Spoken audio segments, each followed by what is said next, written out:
ଭଦ୍ରକରେ ମାତିଛନ୍ତି ଚୋର ଦଳ। ଦିନରେ ଠାବ କରୁଛନ୍ତି, ରାତି ହେଲେ ଘରେ ପଶି କଳାକନା ବୁଲାଉଛନ୍ତି।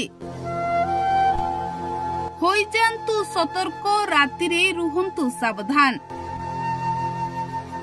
ନହେଲେ ଚୋର ଘରୁ ସୁନା ଅଳଙ୍କାର ସହ ଟଙ୍କା ଲୁଟି ନେଇ ଚାଲିଯିବେ।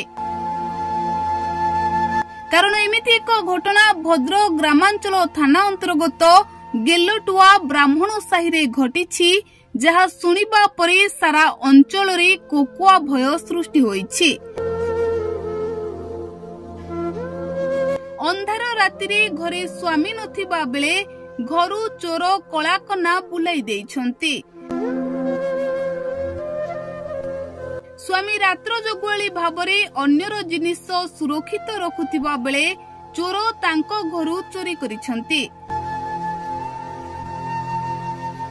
ଆମେ କହୁଛୁ ଗେଲଟୁଆ ଗ୍ରାମ ବ୍ରାହ୍ମଣ ସାହିର ମାର୍କଣ୍ଡ ପାଣିଗ୍ରାହୀଙ୍କ କଥା।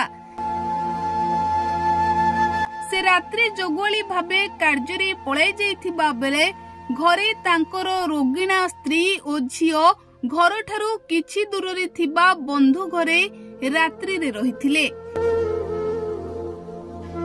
ତେବେ ଏହାର ସୁଯୋଗ ନେଇ ଚୋର ଦଳ ଗତକାଲି ବିଳମ୍ବିତ ରାତିରେ ତାଙ୍କ ଘର ଛାତ ଉପରେ ଥିବା କବାଟ ଭାଙ୍ଗି ଘର ଭିତରେ ପ୍ରବେଶ କରିଥିଲେ। ପରେ ଦୁଇଟି ଘରେ ଥିବା ଦୁଇଟି ଲୁହା ଗଡରେଜ ଭାଙ୍ଗି ପ୍ରାୟ 12 ଭରି ସୁନା ସହିତ ନଗଦ 15,000 ଟଙ୍କା ଚୋରି କରି ନେଇଯାଇଥିବା ବେଳେ ଆଜି ସକାଳେ ମାର୍କଣ୍ଡ ଘରେ ପହଞ୍ଚିବା ବେଳକୁ ଘର କବାଟ ଭାଙ୍ଗି ସବୁ ଲୁଟି ନେଇଥିବା ଚୋର ଜାଣିବାକୁ ପାଇଥିଲେ।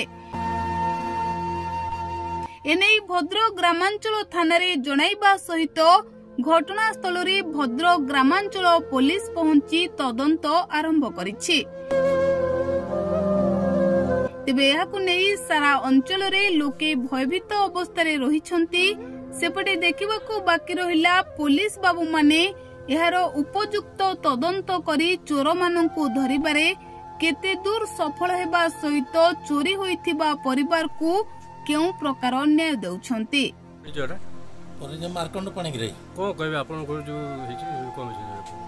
ଆମେ ଘରେ କେହି ନଥିଲା ଅବସ୍ଥାରେ ସେ ଆସିକି ଯେତେବେଳେ ସକାଳୁ ଆସି ଦେଖୁନୁ କବାଟ ଚାବି ଖୋଲିକି ଦାଣ୍ଡ କବାଟଟା ମେଲା ହେଇଛି। ମେଲା ହେଇକି ଆମେ ଉପରକୁ ଯେତେବେଳେ ଦେଖିନୁ ଛାତ ଉପରେ ଛାତ କବାଟ ମେଲା କରିକି ଭାଙ୍ଗିକି ପଶିଛନ୍ତି। ପଶି ଦୁଇଟା ଘରେ ଗୋଟେ ଥିଲା, ଦୁଇଟା ଘରରେ ଭାଙ୍ଗିକି ସୁନା ଗଣା କେତେ ଭଳିଆ ସୁନା ଯାଇଛି? ସୁନା 12 ଭରି ଭଳିଆ ସୁନା, 15,000 ଟଙ୍କା ଆଉ ନେଇଯାଇଛନ୍ତି। ଆଉ ଏ ବିଷୟରେ ଥାନା ଆପଣ ଜଣେଇଲେ? ହଁ, ଥାନାରେ ଜଣେଇଥିଲି, ଆସିକି ଦେଖିକି ଯାଇଛନ୍ତି।